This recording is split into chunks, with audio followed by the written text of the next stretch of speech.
জমে উঠেছে শেষ মুহূর্তের প্রচারণা।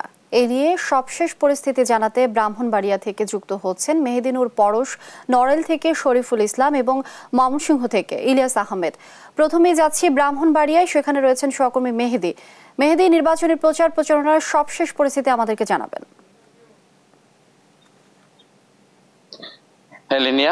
দ্বিতীয় ধাপে 21শে মে ব্রাহ্মণবাড়িয়ার কসবা এবং আখড়া উপজেলা পরিষদ নির্বাচন অনুষ্ঠিত হবে। আজকে কিন্তু নির্বাচনী প্রচারণা শেষ দিন। রাত 12টার পরে কিন্তু নির্বাচনী প্রচারণা, সব ধরনের প্রচারণা শেষ হয়ে যাবে।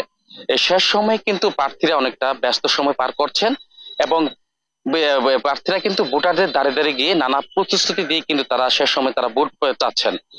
ভোটাররাও কিন্তু বলছেন যে তারা যে এলাকার যে উন্নয়ন করবে এবং সবসময় সুখ দুঃখে পাশে থাকবে, তারা কিন্তু সেই ধরনের প্রার্থী কিন্তু ভোটের মাধ্যমে তারা বেছে নেবেন। তো সীমান্তবর্তী এই দুইটি উপজেলায় চেয়ারম্যান পদে 6 জন, ভাইস চেয়ারম্যান পদে 6 জন এবং মহিলা ভাইস চেয়ারম্যান পদে 4 জন প্রতিদ্বন্দ্বিতা করছেন। এর মধ্যে কসবা উপজেলায় কিন্তু যে মহিলা ভাইস চেয়ারম্যান যে প্রার্থী রয়েছেন, তার বিপরীতে কেউ না থাকে কিন্তু তিনি বিনা প্রতিদ্বন্দ্বিতায় কিন্তু নির্বাচিত হয়েছেন। তবে এই দুইটি উপজেলার মধ্যে যে কসবা উপজেলা রয়েছে, এখানে কিন্তু একটি দ্বিমুখী লড়াই হবে। এখানে যে রয়েছেন, যে প্রার্থী রয়েছেন আওয়ামী লীগের যে বর্তমান যে উপজেলা চেয়ারম্যান এবং উপজেলা আওয়ামী লীগের সাধারণ সম্পাদক অ্যাডভোকেট রাশেদুল কায়সার ভূঁইয়া জীবন, এবং তার যে বিপরীতে প্রার্থী রয়েছেন যে উপজেলা আওয়ামী লীগের সহসভাপতি সাইদুর রহমান স্বপন। তবে এই আসনটি কিন্তু যে কসবা আখড়া উপজেলা কিন্তু আইন বিচার ও সংসদ বিষয়ক মন্ত্রী আনিসুল হকের এলাকা। তো গত শুক্রবার কিন্তু একটি সরকারি সফরে আইন বিচার ও সংসদ বিষয়ক মন্ত্রী অ্যাডভোকেট আনিসুল হক কিন্তু তার এলাকায় এসেছিলেন। এ সময় কিন্তু তিনি গণমাধ্যম কর্মীদেরকে জানিয়েছেন এই নির্বাচন হবে অবাধ, সুষ্ঠু এবং নিরপেক্ষ নির্বাচন। এখানে পক্ষপাতিত্বের কোনো সুযোগ নেই। জনগণ যাতে কেন্দ্রে গিয়ে ভোট দিতে পারে এবং নির্দ্বিধায় যেন ভোট দিতে পারে। তবে যেহেতু দুজন প্রার্থী যেহেতু আওয়ামী লীগের, সেজন্য যে বিজয়ী হবেন তার উন্নয়ন কর্মকাণ্ডের পাশে তিনি থাকবেন বলে আমাদেরকে জানিয়েছেন। এছাড়া এই আখড়া উপজেলার কথা যে বলে, এখানে কিন্তু একটি দ্বিমুখী লড়াই হবে। এখানে যে রয়েছেন আওয়ামী লীগ দলের 2 জন রয়েছেন, তবে একজন আর প্রার্থী রয়েছিলেন, তিনি কিন্তু নির্বাচনের মধ্যে কিন্তু তিনি তার যে তিনি সরে দাঁড়িয়েছেন। ফলে এখানে একটা দ্বিমুখী লড়াই হচ্ছে। তো নির্বাচনের সার্বিক বিষয়ে রিটার্নিং কর্মকর্তা আমার সাথে কথা হচ্ছে, তারা অবাধ, সুষ্ঠু এবং নিরপেক্ষ নির্বাচনে তারা সব ধরনের প্রস্তুতি গ্রহণ করেছেন।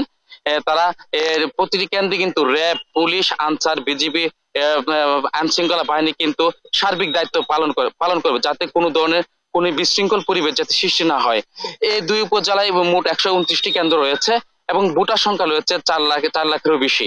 তো লিনিয়া, নির্বাচনের সার্বিক বিষয় নিয়ে এ ছিল আমার কাছে সর্বশেষ। ধন্যবাদ। যেমনটি বলছিলেন, নড়াইল সদর উপজেলা পরিষদের নির্বাচন আগামী 21শে মে অনুষ্ঠিত হবে। এখানে চেয়ারম্যান পদে 3 জন, মহিলা ভাইস চেয়ারম্যান পদে 2 জন এবং পুরুষ ভাইস চেয়ারম্যান পদে 2 জন প্রতিদ্বন্দ্বিতা করছেন। এখানে চেয়ারম্যান পদে 3 জন প্রার্থী থাকলে মূল প্রতিদ্বন্দ্বিতা হবে মূলত 2 জন প্রার্থীর মধ্যে। একজন রয়েছেন আজিজুর রহমান ভূঁইয়া, তিনি আনারস প্রতীকে নির্বাচন করছেন।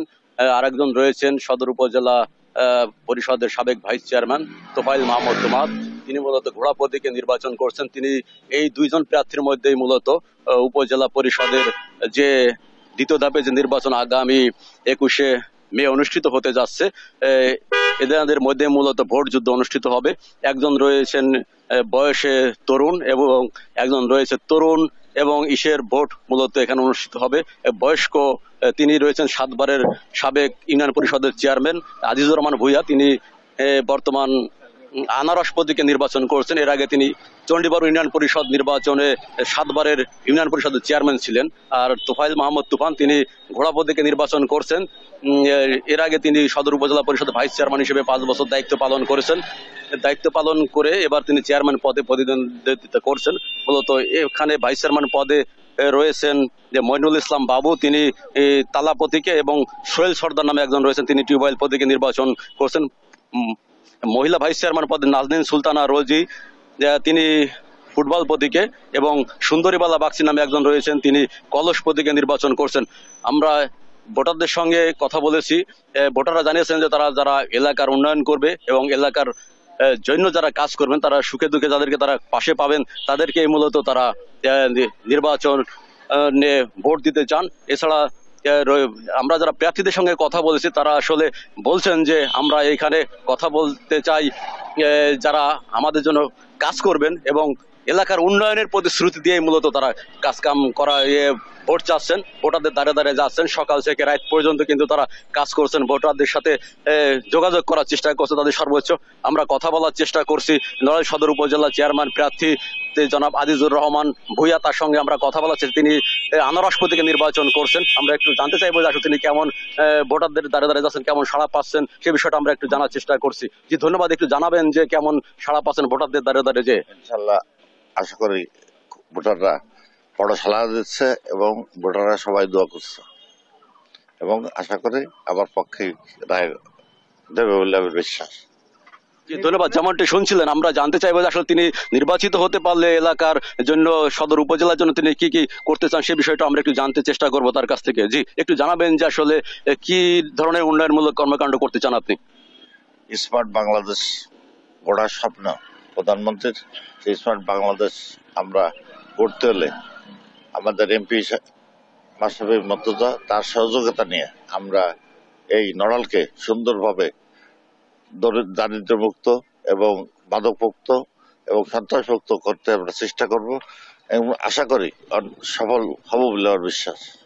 জি ধন্যবাদ। যেমনটি শুনছিলেন যে তিনি চণ্ডীবরপুর ইউনিয়নের 7 বারের নির্বাচিত চেয়ারম্যান ছিলেন, এবার তিনি সদর উপজেলা পরিষদের চেয়ারম্যান পদে আনারস প্রতীকে তিনি প্রতিনিধিত্ব করছেন এবং তিনি জানালেন যে সে আসলে ভোটারদের দ্বারে দ্বারে যাচ্ছেন এবং ভোট প্রার্থনা করছেন এবং ব্যাপক সাড়া পাচ্ছেন। তো তিনি জানাচ্ছিলেন যে আসলে তিনি যদি নির্বাচিত হতে পারেন স্মার্ট বাংলাদেশ গড়ার যে মাননীয় প্রধানমন্ত্রীর যে প্রতিশ্রুতি রয়েছে তিনি সেভাবেই কাজ করবেন বলে আমাদেরকে জানিয়েছেন। তো এই ছিল নড়াইল সদর উপজেলা পরিষদের প্রচার প্রচারণার সর্বশেষ খবর। আমরা এখন চলে যাব ময়মনসিংহে, সেখানে রয়েছেন ময়মনসিংহ প্রতিনিধি ইলিয়াস আহমেদ। আমরা ইলিয়াসের কাছ থেকে জানতে চাইবো সেখানকার ভোটারদের প্রচার প্রচারণার কি অবস্থা। শরীফুল, ধন্যবাদ। নড়াইলের মতো ময়মনসিংহেও দ্বিতীয় ধাপে নির্বাচন অনুষ্ঠিত হবে, অর্থাৎ 3টি উপজেলায় দ্বিতীয় ধাপে নির্বাচন অনুষ্ঠিত হবে। আজকে মধ্যরাতেই কিন্তু শেষ হচ্ছে প্রার্থীদের প্রচার প্রচারণা। আমরা দেখেছি বিগত সময়ে চেয়ারম্যান, ভাইস চেয়ারম্যান প্রার্থী যারা আছেন তারা কিন্তু বিরামহীন প্রচারণা চালিয়েছেন এবং ভোটারদের নানা উন্নয়নের প্রতিশ্রুতি দিয়ে কিন্তু তারা ভোট প্রার্থনা করেছেন এবং ভোটাররাও বলছেন যে যোগ্য প্রার্থীকে তারা ভোট দিয়ে নির্বাচিত করতে চান, সেই লক্ষ্যে কিন্তু তারা ভোট কেন্দ্রে যাবে। আমরা আরেকটি বিষয় বলে রাখি, 3টি উপজেলায় ময়মনসিংহের চেয়ারম্যান পদে 13 জন, মহিলা ভাইস চেয়ারম্যান পদে 13 জন প্রার্থী এবং ভাইস চেয়ারম্যান পদে 17 জন, অর্থাৎ 43 জন প্রার্থী কিন্তু প্রতিদ্বন্দ্বিতা করছেন। তারা একেবারে ভোটের মাঠ কিন্তু তারা জমিয়ে রেখেছিলেন, অর্থাৎ সকাল থেকে মধ্যরাত পর্যন্ত তারা প্রচার প্রচারণা চালিয়ে ভোটারদের কিন্তু একেবারেই শেষ মুহূর্তের প্রচার প্রচারণা শেষের দিকে প্রার্থীরা শেষের দিকে কিন্তু তারা এসেছেন এবং প্রার্থী যারা আছেন তারা বলছেন যে অবাধ, সুষ্ঠু এবং নিরপেক্ষ নির্বাচনের লক্ষ্যে কিন্তু প্রশাসন কাজ করবে, সেই বিষয়টি তারা বলছিলেন এবং ভোট কেন্দ্রে যদি ভোটাররা আসতে পারে তাহলে কিন্তু তারা জয়ের ব্যাপারে আশা প্রকাশ করেছেন এবং ভোটাররাও বলছেন যে প্রথম ধাপের নির্বাচন ময়মনসিংহ যে অবাধ, সুষ্ঠু, নিরপেক্ষ নির্বাচন হয়েছিল, দ্বিতীয় ধাপেও সেই অবাধ, সুষ্ঠু, নিরপেক্ষ নির্বাচন অনুষ্ঠিত হবে।